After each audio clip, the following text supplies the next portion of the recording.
Good morning, and welcome to an NSF-sponsored special session on graduate research fellowships.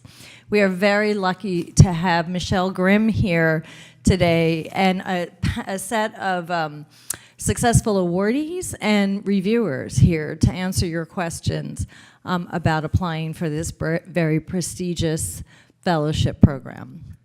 I'll tell you a little bit about the panelists. I'm not sure if they're on. Are they on? I think so. Yeah, that's all right. We'll get there. Right. It messed me up a little bit. So I'll tell you a little bit about Dr. Grimm. Dr. Grimm is currently the program director for CBET at NSF, and she'll explain to you exactly what that is, starting in 2016. She's on the faculty at Wayne State, where she has been since she completed her PhD at Penn in 1994. After becoming an associate professor at Wayne State, Dr. Grimm became an associate dean for academic affairs in 2003.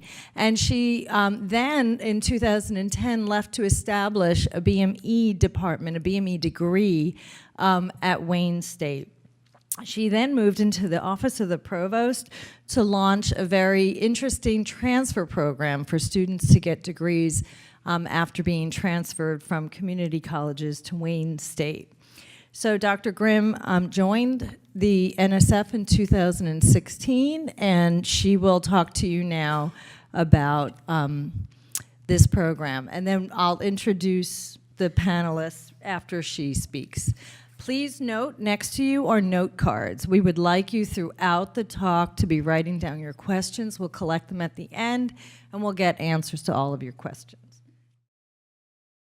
All right, so thank you, welcome.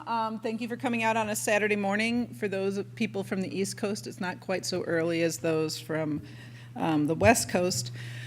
Wanted to take a little bit of time to talk to you about the Graduate Research Fellowship Program. And then, as Dr. Sutton said, we'll bring up the experts. This program is not under my directorate. The GRFP program is handled by the Directorate for Education and Human Resources. And then program directors throughout the agency contribute, help oversee review panels, if asked, provide information on potential reviewers, but some of the questions that you asked today, I may know the answers to, hopefully, or the panel will. If not, we will point you in the right direction for getting those answers. I am, as Dr. Sutton mentioned, I'm a program director in the Engineering Directorate in the Division of Chemical, Bioengineering, Environmental, and Transport Systems, which we lovingly call CBET, because getting that out is a mouthful. I oversee two programs, Engineering of Biomedical Systems and Disability and Rehabilitation Engineering. There are a number of programs at the NSF that do support BME-related research. If you're interested in knowing what those are, I encourage you to come to the NSF table. We have a one-pager that lists all of those programs. It's not relevant for your GRFP applications, but it may be relevant for the next steps as you go through your academic and research careers. So anyway, just take a few minutes to go through the GRFP process, what the requirements are, certain things that you should be thinking about, and then we'll invite the panelists up.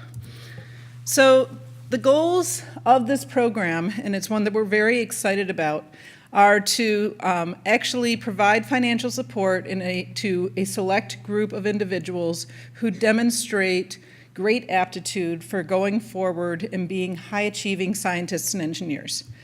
And we want to provide this support to them early in their careers and hope that that then is a catalyst so that they can do great things once they are done with their advanced degree.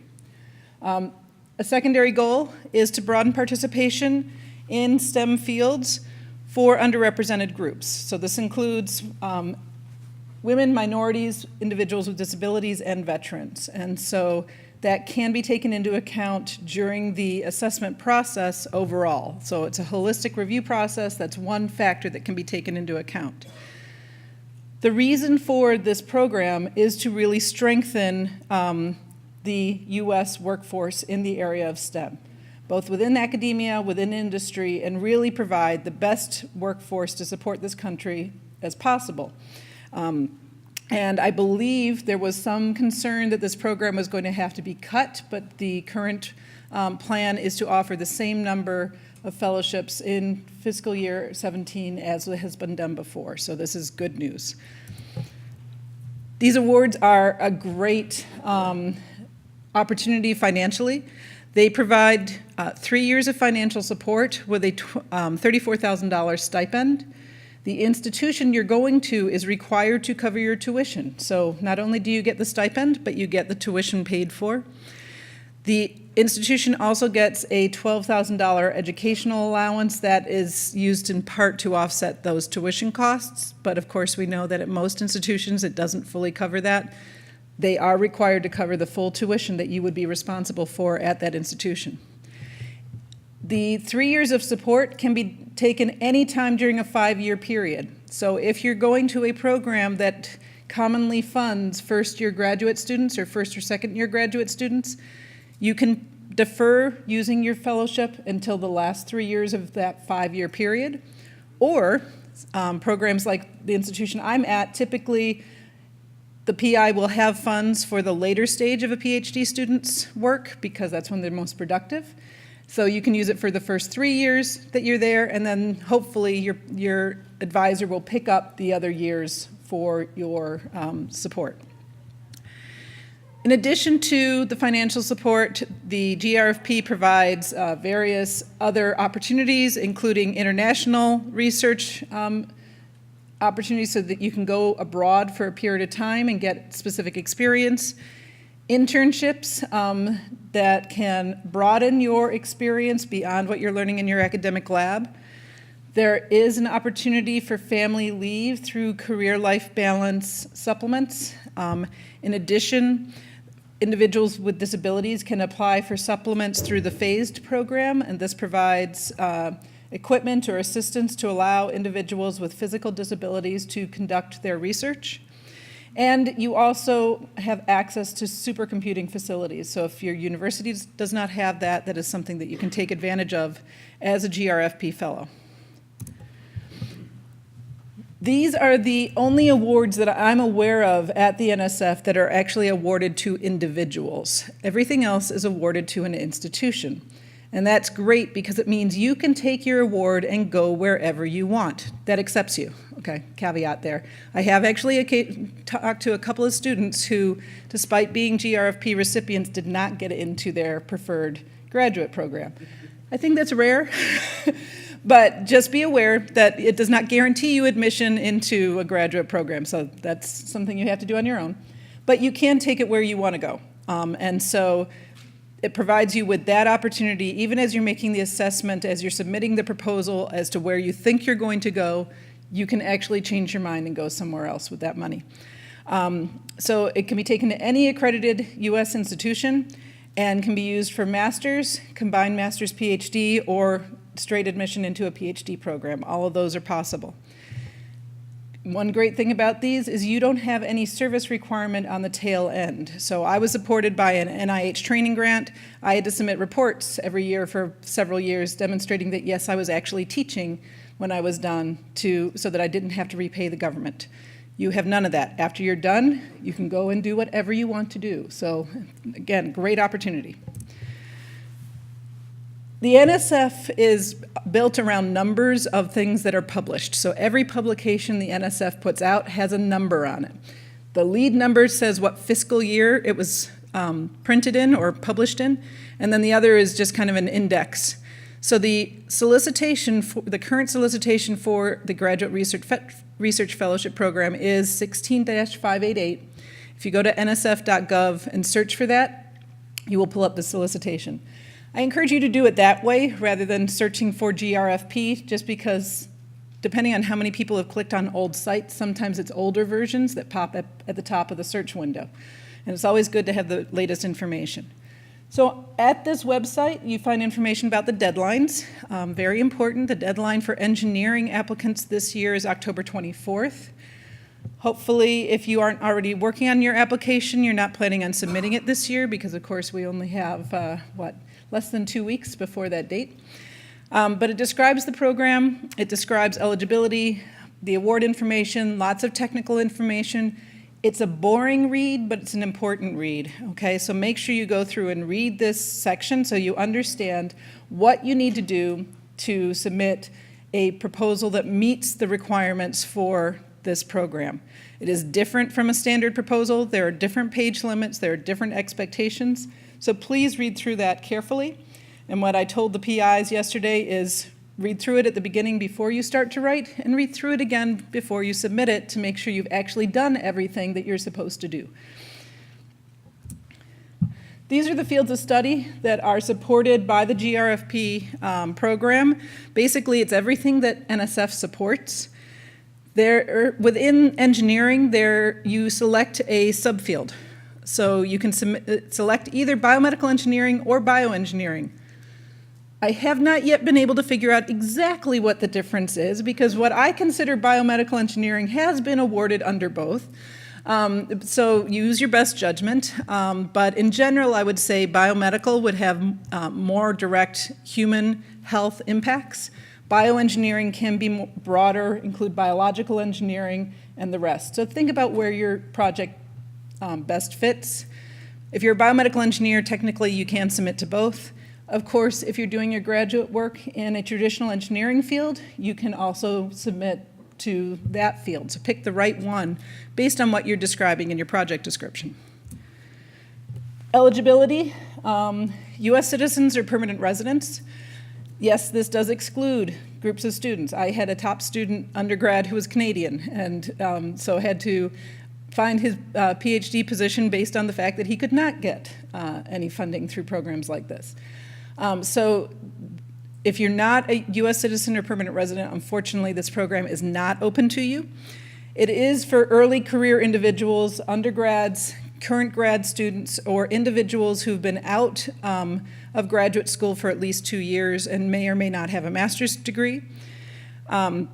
You have to be pursuing a research-based master's or PhD. So an all-class-based master's program will not fit this criteria. Science and engineering and mathematics, and be planning on enrolling in an accredited US institution in the fall after you receive the award.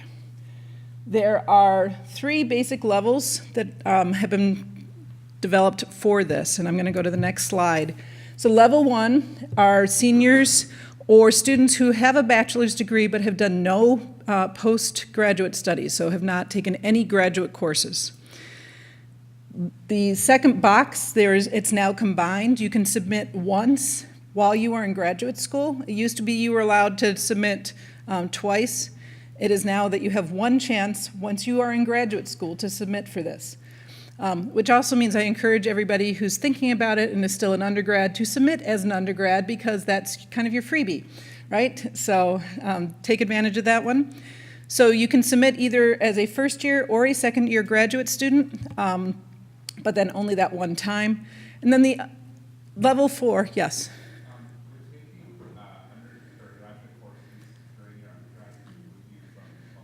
No, so if you're part of like a combined bachelor's master's program, or you take graduate courses to apply them to your undergraduate degree, that does not. So it's based on when your bachelor's degree is awarded. So the level 4 then are students who have more than 12 months of graduate study but have been out of graduate school for 2 years. So people typically who have done a master's degree or worked towards a master's degree have taken a break and are then planning on coming back. So the timeline for this, the applications are due in late October. As I said, this year for engineering, it's October 24th, but it varies slightly from year to year, so please pay attention. Do not get October 24th stuck in your head and then go and find out that in 2018 it's the 23rd. So please pay attention to that. In early November, so you have a little bit of time after you submit your application, the reference letters are due, and we'll talk about those in a bit more detail. During the fall, you need to apply to graduate school. This means that you do not have to have applied to graduate school and definitely do not have to be accepted to graduate school before you submit your application if you are an undergrad. So, or even if you're moving between institutions. So if you're a grad student one place and you want to go somewhere else. You make your best guess. You pick one of the ones you're applying to and use that as your planned institution. You are not locked into that. In late March or early April, the recipients of these awards are announced, and then they have to be accepted by May 1st, and then the fellowship year begins either June 1st or September 1st. So you have your choice on that based on how you're entering the program and when you want things to start applying. The application consists of a personal statement. The personal statement is limited to 3 pages. Pay attention to margins, font size, etc., because those will actually kick your application out. So if you don't meet those requirements, it will not be reviewed. You provide information about your background, your future goals.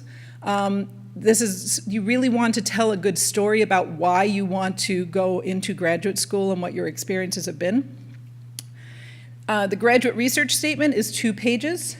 That's not a lot of space, so you're going to need to write both innovatively, interestingly, and concisely to get your point across.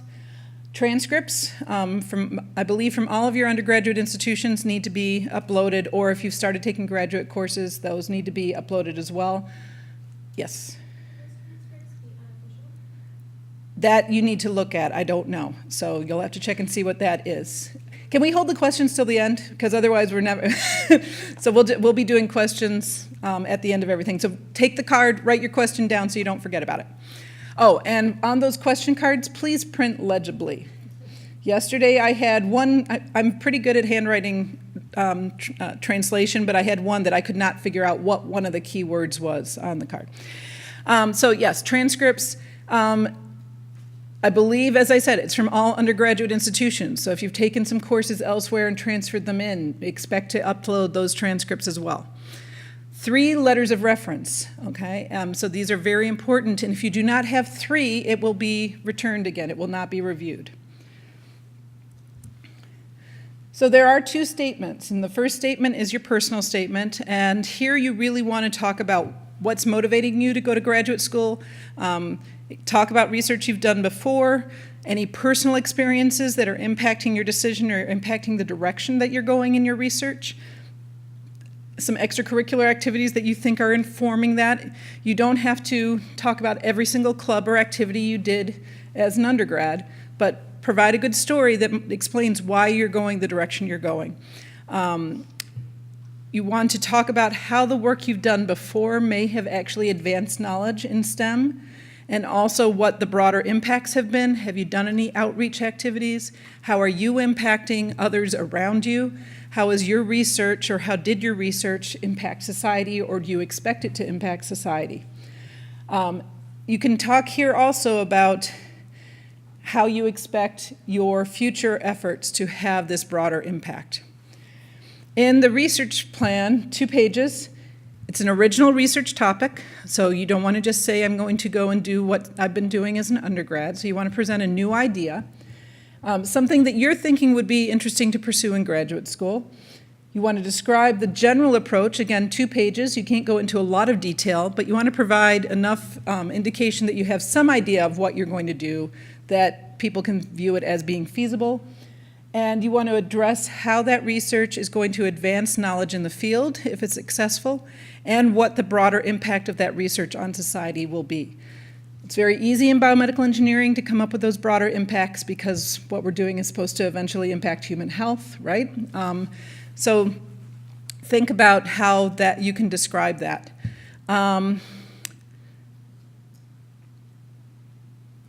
I had a thought that has now disappeared from my head, so hopefully I'll figure out what it was I wanted to add there. So the applications are reviewed by a large panel of individuals, both with experts in the discipline and expertise in related disciplines. And so you need to be able to convey your ideas in a language that an educated individual in STEM fields is actually going to be able to understand. So do not write in jargon. Describe your plan very clearly, really work on how you're wording this. They're assigned to panels based on your primary field of study, and then reviewed within that area. And as we discussed before, you pick the primary field of study that's most closely aligned to what you're wanting to do. So if you're doing something interdisciplinary in nature, again, you're going to pick that primary field based on a key component of that research project. These are all evaluated holistically, so it's not just a checkbox of, okay, let's rank by GPA and just evaluate the research project. Everything is evaluated as a whole. And so the panelists are told to look at things as an entire picture. What is your justification? What are you thinking of doing? That was the point I wanted to bring up. So you're describing a research project that you are thinking of doing. You are not locked into that research project, okay? So pick a school, talk about what you think you would be doing if you went to that school, maybe something that would fit in with a particular possible advisor's research area. But if you end up at another school, or if you get somewhere and your advisor says, hey, I really have this cool, neat project for you to work on, we don't come back to you and say, hey, but you described that you were going to do this for your graduate research project, and now you've switched. So you're not locked into it. We just want to see what you envision your research might be. So back to holistic. So we do look at things holistically, not based on a checklist, not based on rankings and various things. So you want to tell that great story to interest the panelists and really make them feel that you are a wonderful candidate for this fellowship. The National Science Board, which oversees the National Science Foundation, has established 2 criteria that we use for every single proposal that we fund. One is intellectual merit, and one is broader impact. Intellectual merit describes how the research is going to advance knowledge in its own field or in related fields. So maybe something you learn from your project could actually influence another area of engineering or science. And then broader impact is how well does that benefit society. NSF is, our mission is to support research that does have a societal benefit, although it is supposed to be at a fundamental level. So we are looking at fundamental science and engineering work. Address both intellectual merit and broader impact in both of your statements. So the intellectual merit in your personal statement will be more about what research you've done before and what the past impact has been. In your research statement, it's the impact of what you plan on doing. But talk about that broader impact of both as well. So don't just keep one to each of those parts. So cover it in both. Both are very important. So intellectual merit is assessed not only based on your written statements, but also on your grades, courses that you've taken, awards that you may have received, and based on your reference letters. And then the broader impact is assessed based on things you've done in the past in terms of outreach, in terms of the impact of your research, your individual experiences, how your research may benefit society, how your past research might have benefited society, and again, your reference letters. So the reference letters are very important because those are going to give the panelists insight into both criteria that are used. So advice for applicants, start early. As I said, hopefully if you're planning on submitting in 10 days or 2 weeks, you've already started this. You're not starting right now. Read the solicitation more than once. Make sure that you know all of the details. There are quite a few websites that are available to support individuals who are applying for GRFPs. Some are government run, some are not. So look at those FAQs, look at those that information to help you figure out how to put your best foot forward. If you can get your hands on past successful applications from fellow students who may have received these, those are a great tool to see what's been successful in the past. You need to pick your reference writers early and confirm that, yes, they are going to do it and follow up with them before the deadline. I hate to say it, we as faculty are as bad of procrastinators as you guys are. And so please don't hesitate to remind them, preferably more than 24 hours ahead of the deadline, that yes, your letter is still due. But even if it is 24 hours before the deadline, just remind us.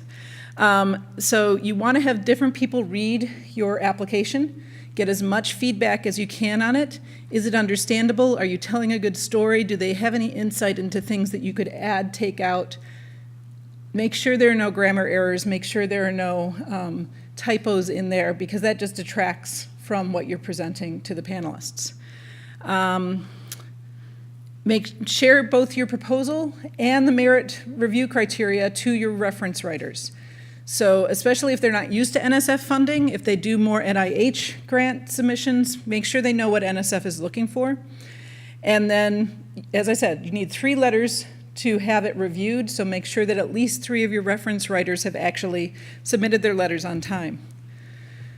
Pick these individuals carefully. You want them to be familiar with you. You want them to be familiar with your potential. So really think about who you're going to select for these reference writers. So they need to be able to write a really good statement. How many out there have ever been asked to draft their own letter of recommendation? Okay, it is really awkward, I realize that. If you are asked to do that by multiple reference writers, I strongly recommend that you draft different letters to give to each of them. Okay, and I know that makes it even harder, but believe me, the panel's going to realize that if they're reading 3 or 4 versions of basically the same letter, it's going to be apparent. So just keep that in mind. They submit their references separately. You do not have to worry about it other than making sure that you can follow up with them. And I believe the system actually tells you when it's submitted. So you don't have to harass them once it has actually been submitted. The nice thing, I think NSF is very smart, you can request up to 5 references. Only 3 of them need to be submitted for it to be reviewed. So please find 5 reference writers so that if anybody slacks off and doesn't do their job, you do have backup, okay? It is not easy to, a week out from the deadline, realize one of your reference writers is not going to make the deadline and go and find somebody else. So make sure you work ahead and get extras just in case. Here's some resources, and these slides will be made available to you, so you don't need to try to scribble down the website. They will be available on the BMES webpage so that you can go back and look at these. But there are resources both within governmental and non-governmental sites. So this is a great opportunity for you to read a lot, find out what's been funded in the past, get some tips and all the rest. And then these are just general resources on government websites for undergraduate students and grad students in STEM fields. So you might want to look at these at some point, not only for GRFP, but also additional resources that might be available. Okay, I'm going to ask the panelists now to come on up, and then they can share their experiences with us. Okay, so while we get the lights turned up and you have an opportunity to send your questions over to the student volunteers, let me tell you a little bit about why and how we chose these reviewers to speak to you today, as well as the awardees. So we have Sujata Bhatia, who is from University of Delaware, as a reviewer, as well as Horst von Rechem from Case Western as a reviewer. And they have experience with both in-face reviewing as well as online reviewing. And that's important. You might want to ask a few questions about that. In addition, we have 3 awardees that represent those different categories that you saw for applications. So we have Orion Mathis, who's at UCSF now pursuing her degree, and she had an interruption in her graduate studies. And then we have Marcos Barcelona, who did not have an interruption. He applied while he was an undergraduate student, but he switched departments. So he went from one discipline into biomedical engineering. And then Darian James, who's at Madison right now, pursuing her doctorate. She's similarly switched departments. And they ask about their undergraduate institutions because the resources that were available to them to help them prepare would be widely variable as well.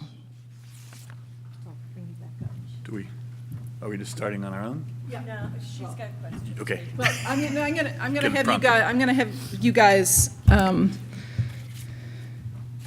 gonna have you guys introduce yourselves first and kind of do your spiels, and then we'll deal with the questions. So why don't we start down at the end? Okay. Hi, everybody. My name is Sujata. I have been a reviewer for NSF's GRFP program for 5 years. I enjoy it because it's a chance to really, see the next generation, and I find it to be really inspirational. I will just quickly give you a few thoughts, in a couple of minutes. First of all, it's really important to be yourself with this application. I think one of the biggest mistakes I see talented applicants make is that they almost try to be too cute or portray some image of what they think the reviewer is looking for. And I don't think you need to do that. I think a sincere statement of who you are, the things you've done, and the things that you want to do is really important. So don't worry, this isn't like, a college application essay where you're trying to sort of come across as really cute and unique. What you're trying to do is portray your potential, right? As a researcher, as an independent contributor to the science and engineering enterprise. So it's totally fine to take a serious tone with this. Science and engineering is serious stuff. Now, if you happen to be, a lighthearted personality and that's who you are, have that come through. But, this is a bad analogy, but it's like dating, right? Like if you try to be somebody who you're not, it's gonna come through in your essays. The other thing is, don't be afraid of bolding certain sentences. I think the students who do really well are those whose research mentors involve them in grant writing, because when they've seen how grants are written, they see that, oh, okay, I could bold this sentence that says this is what my broader impact will be. I can bold this sentence that says this is what the intellectual merit will be. Make sure your research statement is hypothesis driven. I understand, because I spent some time in industry as well, of course biomedical engineering is design driven, but you don't want your research statement to say, well, I intend to design a cardiovascular tissue engineering construct. You want to say, I hypothesize that if I do X, Y, Z, then the result will be, A, B, C, and this is how I'm going to test this hypothesis in my cardiovascular tissue engineered construct. So just keep that in mind. And then finally, I can't emphasize enough the importance of your reference letters. Reference letters that are mediocre can really tank an otherwise promising application. So when you ask your reference writers, it's perfectly polite and appropriate to say, can you write me a positive, detailed reference? I can provide you with my resume. I can provide you with my research statement and personal statement. If you don't think you have time, or for any other reason, that's okay. Then ask somebody else, because I've seen very good applications kind of get tanked by a kind of mediocre, short reference letter. Make sure your reference letters are coming from people who have mentored you in the lab. That's a big red flag to the reviewer if a direct mentor of your research isn't writing your reference letter. So that's my spiel. Okay, awesome. Yeah, so I'm Professor Case Western Reserve University, and I actually did not get a GRFP myself. I wish I had this kind of panel, because I know I made a ton of mistakes in my applications, but I have reviewed. So those who don't, don't do teach or something, right? So I've reviewed for about 8 years. Yeah, it's painful. Every year I'm like, I don't want to do this again, and then I find myself signing up. I want to sort of clarify that we don't have an official NSF sanctioned spiel here, right? This is sort of my observations, and the NSF doesn't give us a card and say, this is the quantitative metrics of a superstar, and this is the quantitative metrics of a mediocre person. These are just sort of things we have to go by feel. And so what I'm telling you is sort of at 8 years of seeing lots of good applicants come through, what do I kind of feel like my fellow reviewers are going to see as valuable, right?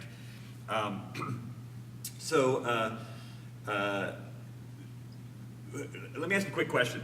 Who here thinks the research statement is the #1 most important thing in the proposal? Okay, either you already know this or you're too shy. It's really not that important ultimately. I don't know if Sujata agrees with me. You need to write a good research statement. And I always tell my colleagues, and I think Michelle put this well, I always tell my trainees, write on something that you are smart about, that you know about, that you can make a good argument about, right? So if you're currently in a research lab, you can write about that, right? Don't write about something you know nothing about, because you need to put together a sound argument, and that's about where it ends. Once you have the sound argument done, the way I do it is I go through, okay, sound scientific argument, let me look at these other things that matter. So what are some of the other things that matter? So some things you probably can't change now. So things like GPA and school that you're from, you can't change those. Okay, whatever. So we live with that and we move on. Something that you can change is the broader impact. So I think it was sort of towards the bottom of Michelle's presentation, but that's a huge deal. When I coach my trainees, I tell them, what are broader impacts that value to the NSF? And Michelle showed those things like education. So they're back and forth, I think, about whether K through 12 education matters, but our lab tends to be involved with like high school volunteers. So that's a great thing to say, hey, I'm learning and I'm passing my learning on, in education. NSF is very interested in reaching out in STEM fields to women. Women are underrepresented groups in STEM fields. So if you can find a way in your discussion of your career and your plans to don't fake it, but if you have a list of amazing things that you did, these are things that are going to matter more, that the reviewers are going to be specifically looking for. Same with underrepresented groups. We have volunteers from inner city high schools. They're oftentimes from underrepresented groups. They're oftentimes women. They love that. I tell you, every review we send out, people say, that's great that you do this, right? I TA'd for a college class. Not so great. Everybody TAs, right? So, if you have nothing else to talk about that. But look at the suite of things. You guys have all done stuff, right? Look at the suite of things that you've done and say, okay, let me think about what matters to the NSF. That's going to matter to the reviewers, and let me make it up front and make it very visible. Okay, we're going to go back to the visible thing in a second. So the last thing that's also very important that you might not be able to change, certainly within a week from now you can't change, but hopefully you can change within a year from now, is research articles and presentations at scientific meetings like this. Okay, in my lab we call those the metrics of research success. So we get lots of people in our labs that just kind of dabble, or maybe even we hire people to wash glassware. How can I, as a reviewer, distinguish someone who claims research experience who is a glass washer or dabbler versus someone who really loves research and was there, late nights and weekends and stuff? The way I can distinguish that is they ended up getting their names on papers in the lab. They ended up getting in scientific presentations. So those are things, again, can't change it by next week probably, but you can, put this one down, right, that you came presented at this meeting. But those are things that are really, really big. And so the last thing, I don't want to take up all the time, is all of these things that Sir Jonathan and I have already pointed out are things that we're looking for. You need to make sure it's very clear for the reviewers to find those things, right? So the worst proposals are the ones with no bolds, where it's all one continuous paragraph, and maybe they're awesome, and you have to just dig through. I can't tell if they had any papers. So as an undergrad, I had papers, which was rare. That was like a century ago. It was rare for undergrads to have papers. I don't even think I mentioned that in my proposal, because I didn't know it mattered, and if it mattered, it was buried, or if I didn't mention it, it was buried. Make it clear, right? Don't overbold, but make sure things are visible. And you can even say things more than once. The important things, you don't want to just say one time, right? You want to say it in your research statement. You want to say it in your career, your personal statement. So I'll give you a very tiny sort of understanding of the life of a reviewer, right? So we're given about 40 proposals to review. Is that right? About something like that. Yeah. 40 proposals to review. Each proposal is given to 3 people. Given means they're emailed to us, or it's part of a thing. We log in and we get them, or assign them. And we, at home, read the 40 that we're given, and we give it a score. I don't remember exactly how it goes, but we give it some kind of score. And our score gets sent in, and then the NSF, they have a cool metric. Maybe we'll talk about that later, but they figure out from the scores, the 3 scores that each proposal got, where they rank in a quantitative list. So then we show up, not in person, this is all online right now, I think. We show up online, and the list is already ranked for us. And it's kind of like, does anyone have a problem with this list? And it's like, I've already worked 40 hours or more on these things, and I haven't read most of those, so no, I don't have a problem with that list. That list is totally fine as far as I'm concerned. So who are you impacting? You're impacting those first 3 people that read it at home. So you got to catch them. And like Michelle said, sometimes they're not experts in your field. You got to not have jargon. You got to, I would always say write it so that, someone with a good high school education, science education can understand. So you got to catch them up front, because these reviewers are overworked. They're underpaid, but we definitely don't do it for the pay. But And they're reading it on their holiday break. And they're reading on their holiday break, and if it isn't obvious, it's not going to jump out at us, and you're just going to suffer in our score that we give you at home, and then in the averages, and then it will show up on the list, and nobody's going to fight for you on the list because there's so many people. So the other thing, I think when I went in, I figured there's probably only 2,000 really good scientists in the United States, so it's going to be a slam dunk who gets these things. You guys are all awesome scientists. I bet you all deserve fellowships. And so how do we decide who are the best 2,000? Well, you have to find a way to distinguish yourself by making sure that the things that you do that are awesome are visible. And I'll leave it at that. I could talk for hours. Darian. Good morning. My name is Darian James. I'm a third-year doctoral student at the University of Wisconsin-Madison. I did my undergrad at South Carolina State University in nuclear engineering. So from undergrad, I did not know anything about the GRFP since I went to a fairly small school. So when I came to UW, my lab mates actually suggested that I apply my first year because they said that it gets stricter as you go along in your graduate career. And so I went out on a limb to just apply. And like they said, as far as distinguishing yourself, so I definitely was one of the people who bolded statements that mattered. I reiterated myself in the broader impacts as well as the the graduate research plan. One thing I also did in my research plan was put a small figure, a hierarchical figure, so they could see the flow of what I was trying to explain. Another approach that I took in my research plan was to give them some background, because I'm sure a lot of people aren't familiar with second harmonic generation microscopy, and so I gave them some background. So I basically told them what I wanted to tell them, I told them, and then I reiterated what I told them. And I also included how my work would affect the community. One other thing that I did in my broader impact statement, so I didn't have a lot of research experience coming into graduate school, so that's me being a non-traditional student. So I had to capitalize on things that I thought would stand out. So I had more technical experience as far as internships were concerned. So I definitely talked about those. I didn't think that I would get awarded, to be honest, but I was myself, and I guess that ended up working out to my favor. So, hi everyone, my name is Marcos Barcelona. I'm a second-year PhD student at Washington University in St. Louis. Before that, I did my undergrad at the University of Missouri in Columbia, and I did 4 years of undergraduate research. All of it was done in chemical engineering. I worked in a lab that was very focused on polymer science and material science, and I actually really enjoyed it, but I kind of wanted a little bit more translational of a project, which is why I chose to pursue grad school. I applied for the NSF grant as an undergrad. I got it as a senior. And if I had to give my opinions on how to do it, I guess I would say 3 things. The first one would be definitely take advantage of writing workshops. Most schools will have some sort of grant writing workshop, or just go to a writing center. There's always going to be some sort of session where you can review other people's proposals and they'll review yours. And there is so much you can gain from those things. And then I would also, 2 of the other things that I would like to mention have already been discussed, but it's about the personal statement and the research proposal. And both the things that I'm going to say kind of talk about the fact that you should be yourself. I think a lot of times it's easy to think, oh, this would be a really big deal if I discuss, but if it's not where your interests lie, when somebody's reading your application, that's going to come through.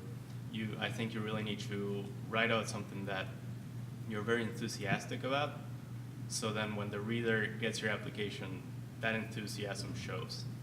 I think those are the things that worked for me. Hi everyone, my name is Orianne Mathis, and I'm a third-year graduate student in the Bioengineering program at UCSF and UC Berkeley. I also do my research primarily at the Gladstone Institutes, which is a not-for-profit institution affiliated with UCSF, so I just have a bunch of affiliations.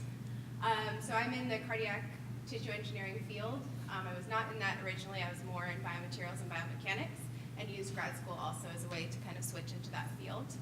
I applied for the fellowship 3 times. I was in the last class to be able to apply in your first and second year. So I applied as an undergraduate, did not know what I was doing. I think I wrote it in about 3 days, and that did not work out well.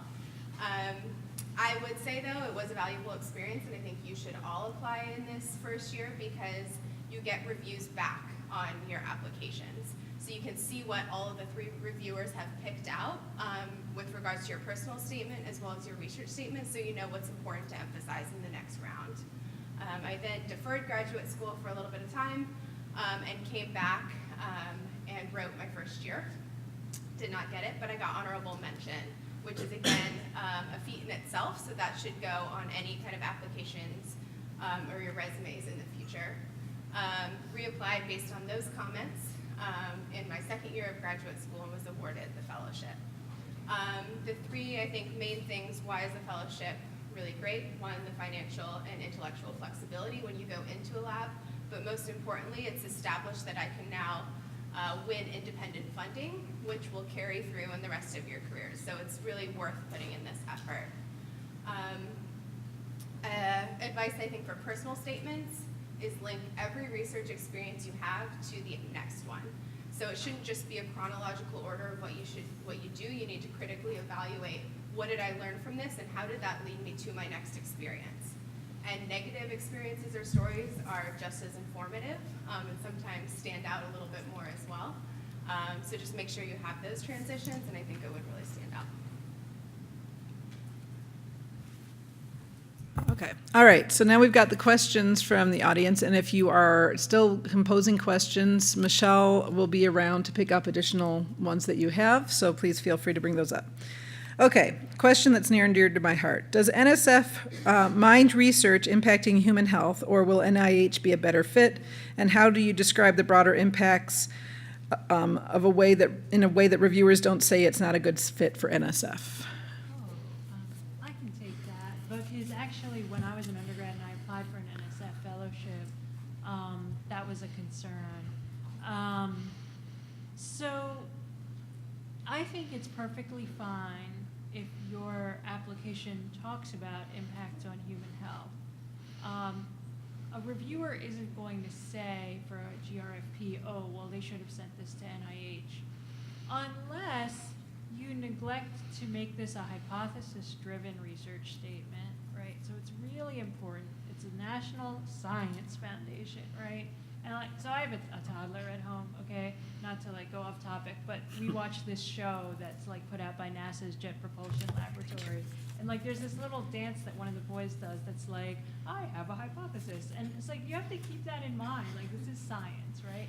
So make sure your research statement is hypothesis driven, number 1. Number 2, as far as broader impact, saying something well, if I develop this, this will impact cancer care, that doesn't really fly for NSF. When NSF is thinking broader impact, what they are thinking is, how are you going to impact K through 12 STEM education? How are you going to impact outreach to the community? And have a specific plan for broader impact. So let's say that, and by the way, the NSF doesn't have the personnel to come after you 3 years down the line and say, did you do what you said you were going to do?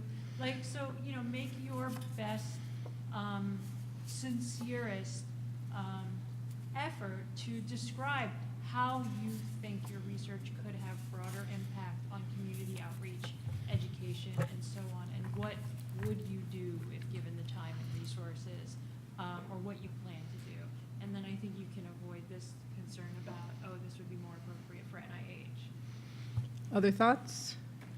I mean, I kind of agree with that. I do think, I remember as an undergrad hearing that if you had anything that was medical associated in any way, shape, or form, you shouldn't apply to the NSF.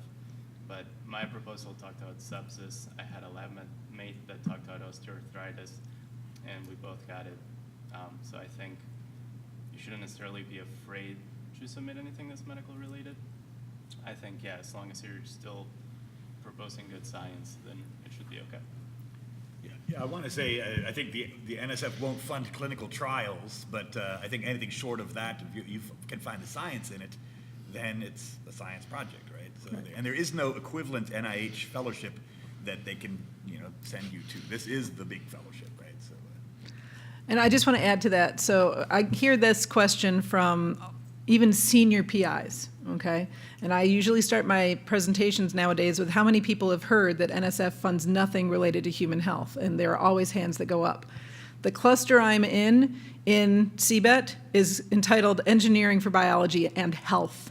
Okay, so anything that's biomedical engineering related, there's that medical word in there. So NSF funds a lot of work related with eventual impacts on medicine and human health, but you have to be looking at a fundamental question.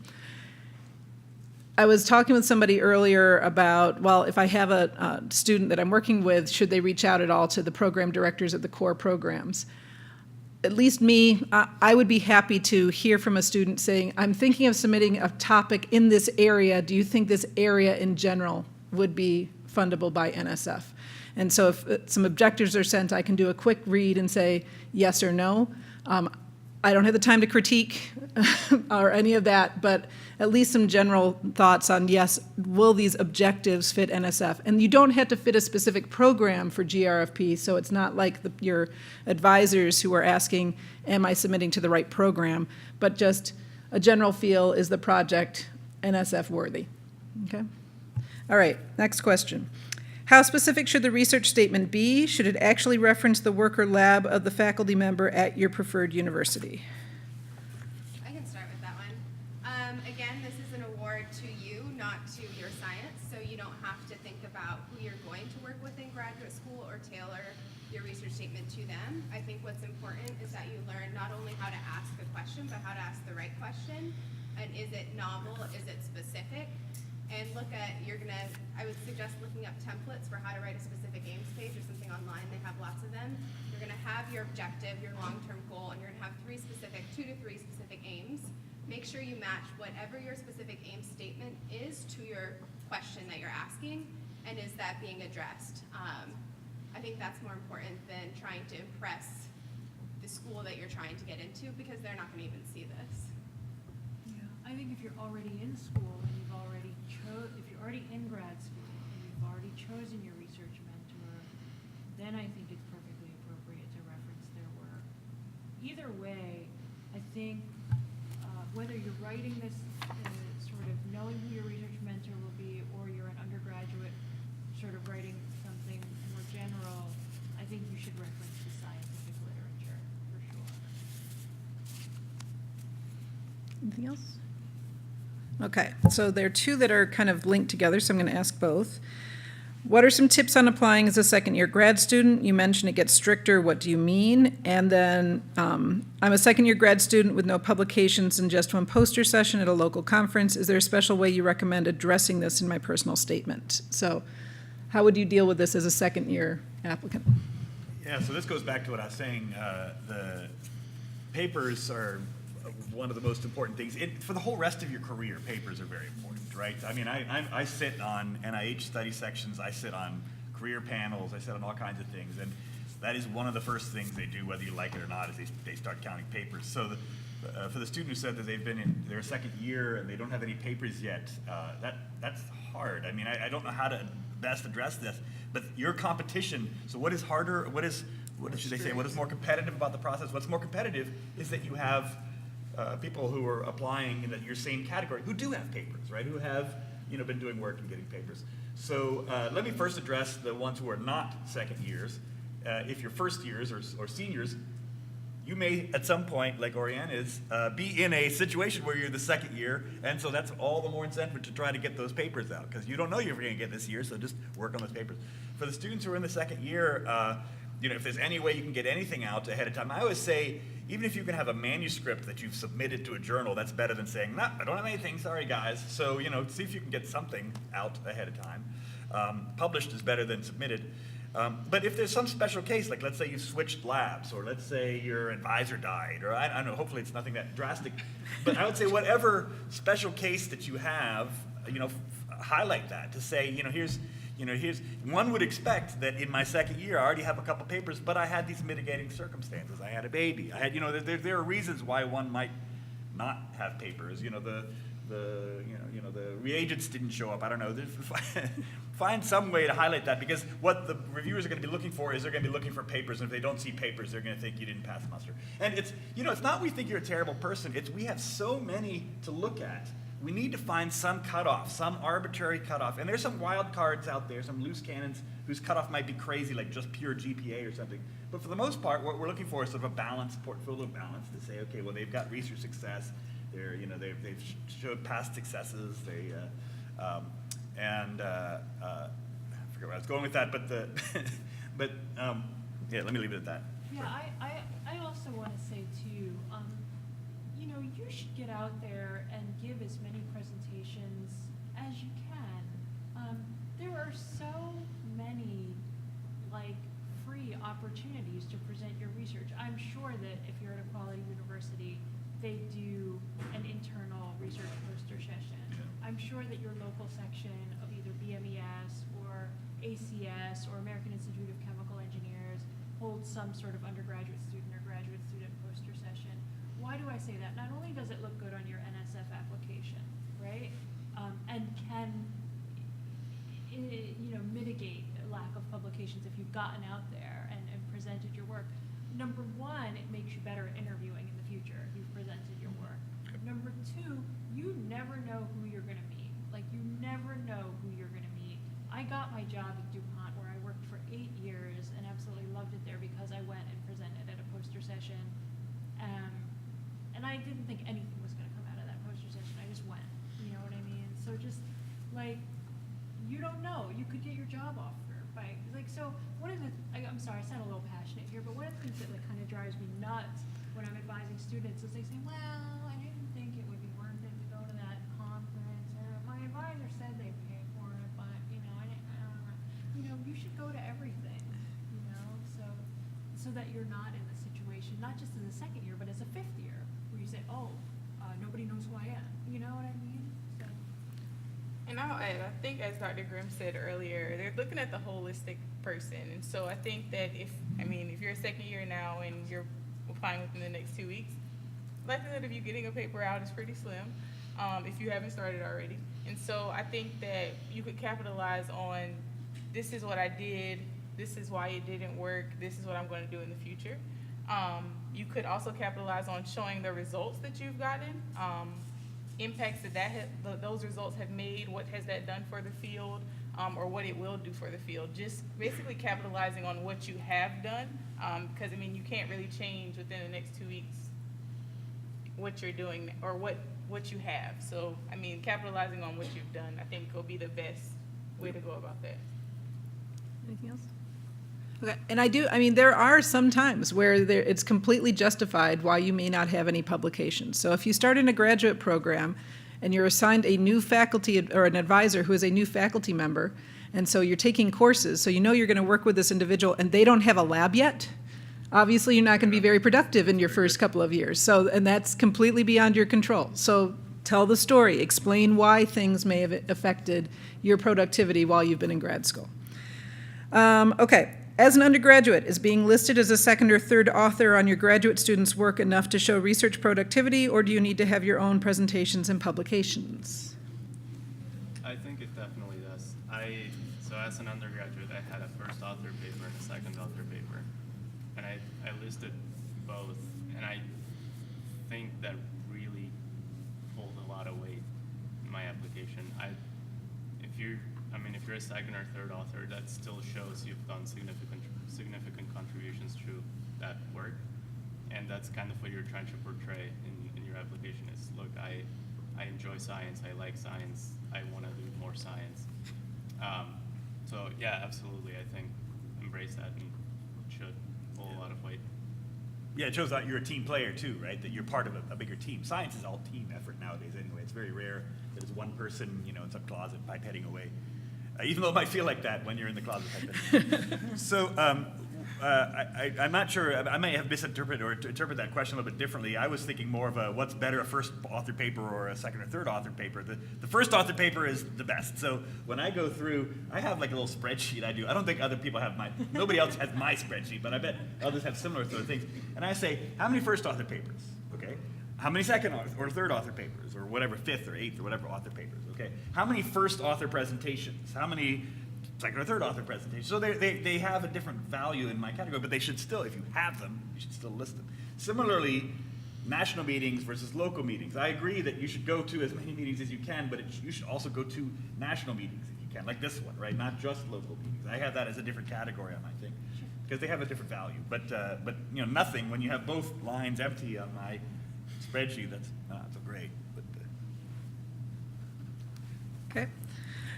Do the keywords provided for the proposal affect the people chosen for the panel? I don't think so. And I don't think it necessarily affects which ones you're assigned either.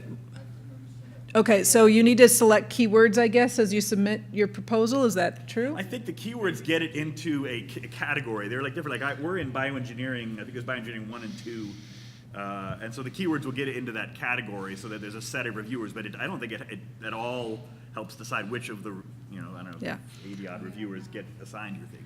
Yeah, so when we do research panels, we send out the titles to our panel and say, rank these, and we'll assign and hopefully get you as many that you feel really comfortable with reviewing as possible. For GRFP, it's based on general field. And so again, write for a general audience. Write for an audience of semi-experts is my new favorite phrase, because don't assume that they're going to be able to understand the details of and understand why it's important, the technique you're looking at. Okay, is the MS and PhD option used for a program that you apply for a PhD and get an MS along the way, or is it applying to an MS program and planning on getting a PhD after somewhere else? Okay, so I believe if you're applying to a PhD program and your institution offers the master's degree along the way, which as an aside, I would always encourage every student to look at that option, because it's really nice to have that backup plan if you need it. Anyway, that's my soapbox. That's just PhD, so getting your master's along the way is not what they mean, but it means that you're applying to the master's program and then planning on continuing to the PhD, either that institution or potentially somewhere else. But it's the stepwise progression. Do you need to submit your GRE scores? If so, how much impact does this have for academic merit? I've never seen a student's GRE. I don't think you submit your GRE. Yeah, I don't remember seeing the GRE scores. Yeah, no, don't worry about that. Yeah, and a lot of graduate programs now are not requiring GREs. Many have gone away from subject-specific GREs, at least within engineering. And let's be honest, the general GRE tells you if you can do high school level math and if you speak English. So, okay, it's trig. It's no harder than the SAT, right? For those of us who were in that part of the country. Does the submission have to go through, we got laughs over here. Does the submission have to go through Contracts and Grants Office at the university, or is it submitted by individual applicants? No, not at all. It's not. Not at all. So you submit it on the website as an individual. Makes your life easier. Although you are then responsible for everything, so it's up to you to make sure everything is submitted on. Okay. Are past successful applications available online? I don't think so, You but can search for it, and sometimes somebody will post their own. I'd say check within your lab or institution. Our lab has a bank of people who have been awarded, and so we just go off of that. Yeah, the NSF does publish who got them, and so you can go through that list. So if maybe no one in your lab has them, you can go through, well, what people at my university have gotten them, and it doesn't hurt to ask. The worst they can do is say, no, I won't share my successful, awesome award with you. I have yet to meet a researcher who, if successful, is not willing to share their work and brag about it. So, Exactly. Another way to say this. can unofficial transcripts be submitted? I would check with the NSF about that, because you don't want something that little to disqualify you. Yeah. Anybody? It'll say on the website, but I'm pretty sure they can. Okay. I would check. Yeah. Does somebody have a thought or question?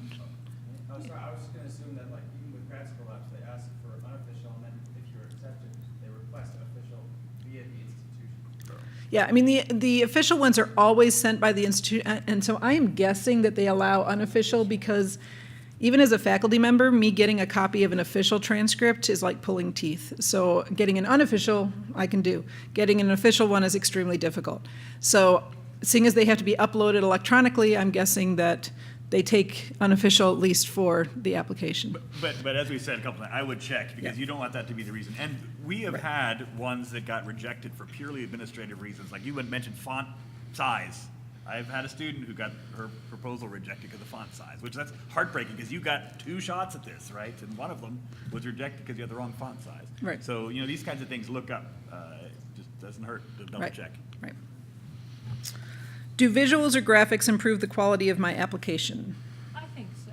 I think if appropriate, nice figures with your research statement can really make it stand out. Yeah, I agree for 2 reasons. One is there's everyone is a different kind of learner. I'm a very visual learner, so you throw words at me and it'll go in one ear and not the other, but a nice figure that captures what you said. And also, you have a very limited amount of text, and if the math is correct, the picture is worth 1,000 words. So think about a little box, and now you can essentially get the content of 1,000 words in that little box. So, but like Sujata said, it's got to be appropriate. It's got to make sense. And something I teach my students is don't take someone else's graphic and hijack it as yours. Not just for references reasons, but usually someone else made a graphic for something totally different than what you're making it for, right? So you want to make your own graphic, and it can be based off of someone else's, but you don't want to just hijack someone else's graphic. It's about something partially different, and then hope that the reviewer understands what part is relevant. It's an absolute recipe for disaster to hijack someone else's graphic. I think on that same note, though, you have to be careful because I've had friends ask me to review their applications and they have a figure that's like 3/4 of the first page, and you don't want to push it either. Overdo it. Yeah, it should be an inset, and you should. I mean, this is like a no-brainer, but it's one of the first things you learn when you submit, kind of grants. Like double check your PDF to make sure it came through. Okay. Oh yeah, no kidding. Yeah, so I put a figure in my application. It was definitely really small, but I did make sure that it was, not legible, but make sure that you could read it and make sure that the quality is nice, because you want to check the resolution to make sure that when they see the application that it doesn't look distorted. And it was just a hierarchical figure to show my process of what I was envisioning. And I mean, I think it might have helped, but like I said, it was extremely small because 2 pages is not a lot of space, and I think it was 1-inch margins, so maybe half-inch margins. Don't remember. 1 inch. Okay, 1-inch margins. So it was extremely small since you only have 2 pages to basically give a whole spiel that you're trying to present your research. So I would say if you do include it, make sure it makes sense, make your own figure, check resolution. And if you're not sure what she means by a hierarchical figure, look at what graphical abstracts are in papers online, and that's a really good way to make a working model for your story. Do more people apply under biomedical engineering or bioengineering? I've always been a reviewer for biomedical engineering. I really think bioengineering is more appropriate for if you're doing like biofuels or something like biochemical. So if you're at this meeting, I would say you should probably apply under biomedical. I didn't know the answer, so I chose bioengineering because that's what my program is called, and it worked out. Yeah, whatever. That's one of those questions you may want to refer to the program director of the GRFP program, so they may know. It's unfortunately one of those things that we as program directors can't even easily find out. So I had a hard enough time finding the awardees to find names for potential panelists, and we don't have access to see, for some reason, for GRFP for all the applications. Anything else, I can actually pull up data on other applications, but not for GRFP. Should documents be submitted as a PDF? Yes. And I would say that's a good rule of thumb for every document you send someone where they don't have to edit it from now on, because PDFs preserve formatting. Everything else, you have to cross your fingers. So, are all 5 references reviewed if 5 are submitted? I personally didn't even know 5 were allowed. So if people have sent 5, it's got to have been extremely rare. And I can't imagine that it would help your case more to have 2 more. I think what ultimately matters is 3 people who have some clout. I'll talk about that in a little minute, but who can say really good things about you. It's not a checkbox to say I got a letter, check. It's I got someone who's willing to say I was pretty good, I was pretty awesome, right? Because anyone can get 3 people on the street to say I'll write a letter for you, but what you really want is people who know you well, who can say great things about you. And the other thing is, this shouldn't be your high school football coach. These should be, if you can spin it, these should be full professors. If not, assistant, associate professors are fine, but especially if they know you better than some arbitrary full professor. But people who are names in the field, it's like, oh wow, that person wrote a letter. He doesn't write letters very often or something.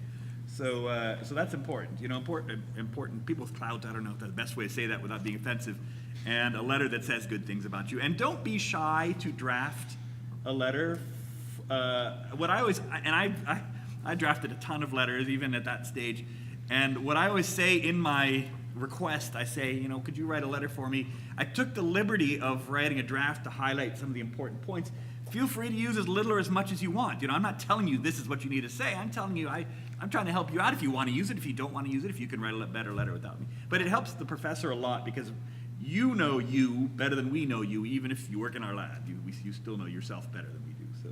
One thing I always do when I write or ask for letters of recommendation is I'll say, Professor Sutton, I really appreciated our interactions in the classroom and how you mentored me through this specific time. So if you could maybe touch on that in the letter. Oh, nice. And I'll pick out a few things that my different recommenders have done for me in different aspects so that all of them are highlighted.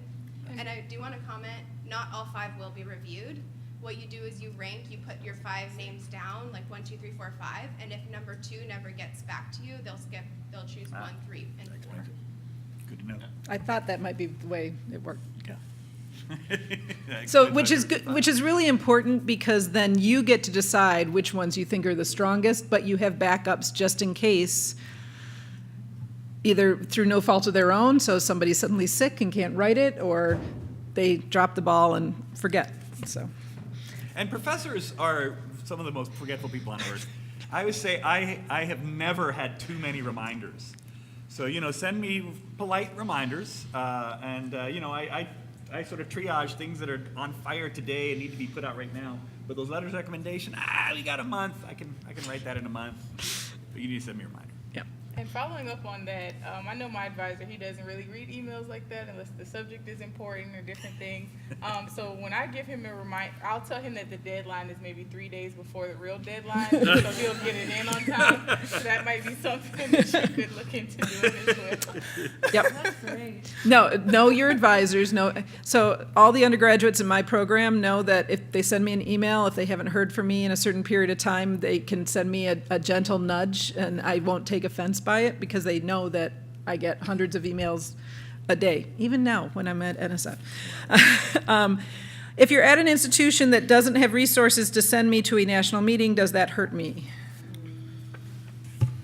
There are always external fellowships you can apply for to get money, I'd say, even in the weirdest places. So start looking outside your institution as well. And you can even volunteer at meetings. I think even at BMES you can volunteer to cover some of the costs of the meeting. And I know some meetings you can volunteer to cover the whole cost of the meeting. So yeah, and those are things that make your statement more interesting, right? So bring that up. So this meeting was important enough for me to go to that I went, a day early to volunteer to stuff envelopes or something, right? It's like it shows how dedicated you are to the science. Yeah, I think that, one thing that's really important is that what you want to show a reviewer, and this goes not just for NSF, but for any fellowship you apply for, any job you apply for, whether academic, industry, government, what you want to show them is not, sort of, woe is me, like, my school was too small to send me to this meeting. What you want to show them is, like, hey, like, I took the initiative to figure out, like, I made it happen, right? Like, sometimes you have really, really impressive applicants who come from, like, these sort of really small schools. In fact, I think NSF makes it a priority to spread the wealth around, and make sure that students from smaller universities do get the opportunities. So if your university doesn't have the resources, what can you do? So it's been mentioned student travel grants, it's been mentioned volunteering at meetings. Google is a very powerful resource. Like, when I was in school, I would just Google, like, okay, granted, I went to University of Delaware for undergrad and Penn for grad school, okay, but I would just Google, like, what engineering or science meetings are going to be in the Philadelphia area in the next couple of years. And if you're near any metropolitan area that's within driving distance, right? Like, you could just do a Google search. Maybe you can't go to BMES in Atlanta, Georgia next year, but maybe there's some other meeting that's near where you are. So think about that. Let the meetings come to you. Does this kind of follows on, does the quote quality unquote of your proposed or current graduate institution affect the review? I don't think so. I think for personal statements, it's about weaving together how did you get to where you are from where you began, and can you ask a specific and innovative research question and back it up? Yep. And I know for me, for the personal statement, one thing that I added for the broader impacts portion of my essay was that I knew of different organizations on campus that I wanted to partner with to develop my outreach initiatives. And so I think that also shows that you're invested in the institution. At least if you might not go to that institution, but you've looked into that, you know what kind of organizations exist that will help you get STEM out into the public for underrepresented minorities, whether that's women, minorities, or whatever, what have you. Okay. Is it helpful to have diversity in who writes your letters, a teacher, a research mentor, et cetera, or would 3 research mentors be stronger? I think it's probably, you just want the 3 strongest letters you can get, regardless of who they come from. Yeah. Obviously, if they're within your field of study, that would be exponentially better, but you want letters from people that know you best and know what you're capable of doing and your work ethic. And give specifics, not just she got an A in my class, but you know what was it specifically that mattered. Yeah, I mean, if you're at an institution where classes in your field are huge, maybe you had a great relationship with a professor in your engineering ethics course or something like that, and you had a lot of discussions with them and have a good rapport. So think creatively about who you're going to reach out to for your letters. And I actually use the same individuals who wrote my letters for graduate school to write my letters of recommendation, except for you want to make sure, well, for me, I made sure my advisor was one of those people. If you're already in a lab, that looks good that your advisor writes a letter. I think that was actually really important. And 2 of my 3 panelists mentioned my recommendation letters in the comments, because even successful applicants get the comments back about their application. And 2 of the 3 mentioned those reference letters, so I guess they said pretty good things. Also, piece of advice for anything, we're always going to need reference letters, so go into grad school meeting with your professors and advisors if it's just to get those good reference letters. Yeah, and I just wanted to reiterate the point about clout. You know, I knew a really talented applicant who had like someone whose title was like visiting assistant professor write the letter, and I asked him later, like, why did you do that? And he said, well, you know, she got to know me well, she was in the lab, da-da-da-da-da, and I was like, but it couldn't have been her lab. And he was like, well, no, it was this Professor so-and-so's lab. And I'm like, well, why didn't you just ask Professor so-and-so? Well, this visiting assistant professor, she's real cool, and I'm on a first-name basis. Yeah, similarly, I've seen where they ask their advisor and then they ask the grad student that they worked with, and it's unfortunate sometimes the grad students don't know that is not going to be a good letter. And it's all about clout. It's not about whether they know you well or will say nice things. It's sort of like, well, you couldn't get a letter from another professor. Like all you had left was to get the graduate student that you worked with to write a letter. So yeah, it goes back to the same thing. You know, those people might know you well and we're good friends or something, but what you really want is, you know, a letter from a professor who's seen a lot of students and can say, you know, I've seen a lot of students and this one is the superstar.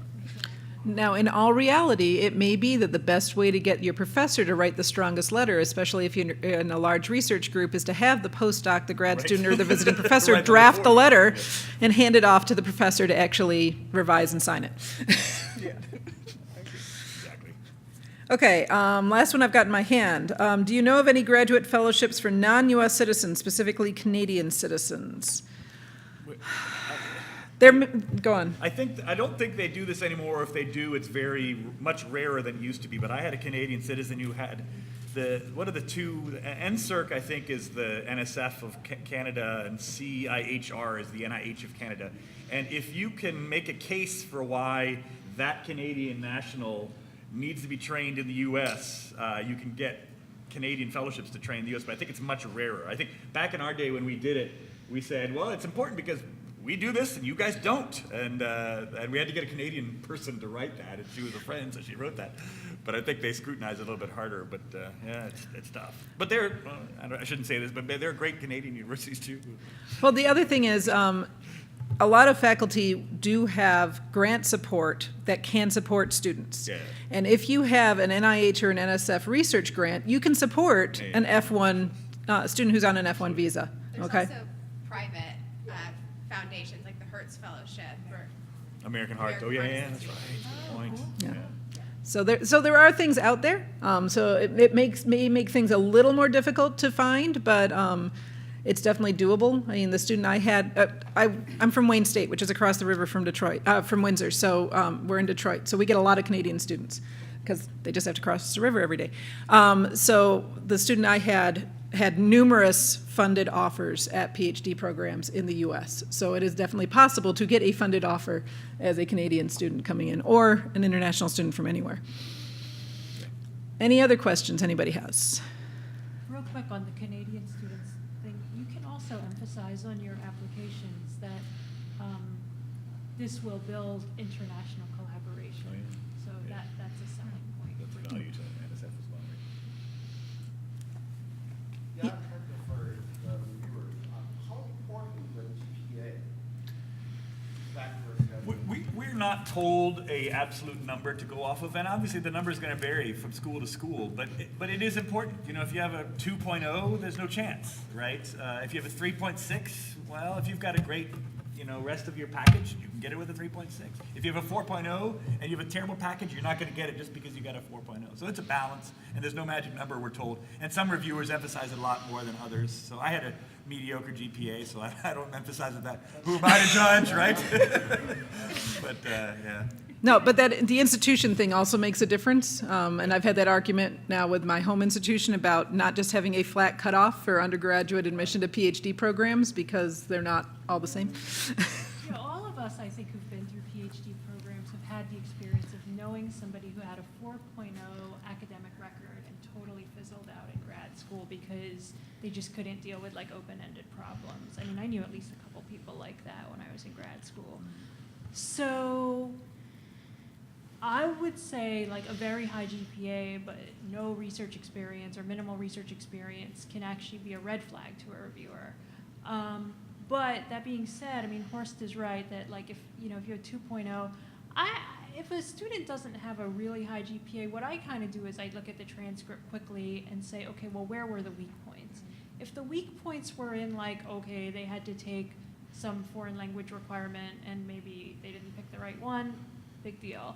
But if the deficiencies are in core science and engineering classes, it raises more concerns. And you're probably more fastidious than most reviewers. I bet a lot of reviewers would be like, 2.0, I'm not even going to bother. Keep in mind the overworked concept, overworked, underpaid. Which brings you back to the personal statement. So if your GPA is poor because you struggled your first year and if you've improved substantially, that's not a bad thing to discuss in your personal statement to say, look, I was the typical overachieving high school student who fell flat on my face my first year of college. Yeah, but I figured it out, and I Right. got to focus. Exactly. It's that research stuff that I want to do now. Exactly. Yeah, that's a great statement. Yeah. Any other questions? All right, well, we've had everybody, yes. I just had a question. So for the personal statement, I've seen people who format with references at the bottom of their papers or posters, or people who don't do that. Is there a preference in terms of layout? Yeah, I've seen both kinds. I'm fine with both kinds. I think the kind where they have it right there, front and center, it's very easy to make sure that you see that they have papers. But I've seen both kinds, and both kinds have been successful. So it just might be a way to highlight if you like that style.